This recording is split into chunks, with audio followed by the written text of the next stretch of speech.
1983 తర్వాత దాదాపు 20 ఏళ్లకు పైగా మనకి వరల్డ్ కప్ లేదు. కానీ ఆ తర్వాత ఒక్కడొచ్చాడు. అతని అడుగు పెడితే పిడుగుపోలేని శబ్దం, అతని చేతులు మెరుపు వేగానికి చిహ్నం. అతను గెలుపనే వేట మొదలు పెడితే విజయం సాధించాకే తిరిగి వస్తాడు. అలా కేవలం 6 సంవత్సరాల్లోనే 3 ఐసీసీ ట్రోఫీలు గెలిచాడు.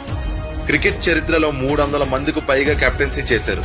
కానీ 3 ఐసీసీ ట్రోఫీలు గెలిచిన ఒకే ఒక్క కెప్టెన్ మహేంద్ర సింగ్ ధోని. అతను ఛేదించలేని టార్గెట్ లేదు. అతను వికెట్లు వెనక ఉంటే ధైర్యం చేసి ముందుకెళ్లే బ్యాట్స్మెన్ లేడు. అతను క్రికెట్ వదిలి వెళ్లిపోయినా క్రికెట్ అతన్ని వదలలేదు. అతని పేరు వినిపించిన, అతని స్క్రీన్ పైన కనిపించిన అభిమానుల అరుపులతో స్టేడియం దద్దరిల్లిపోతది. ఎన్ని చెప్పినా, ఎంత చెప్పినా పదాలు రావు. రాద్దామంటే పేజీలు సరిపోవు. అతని పేరు తలుచుకుంటే వచ్చే ఫీలింగ్, అతన్ని చూస్తే వచ్చే ఆనందం వర్ణించలే.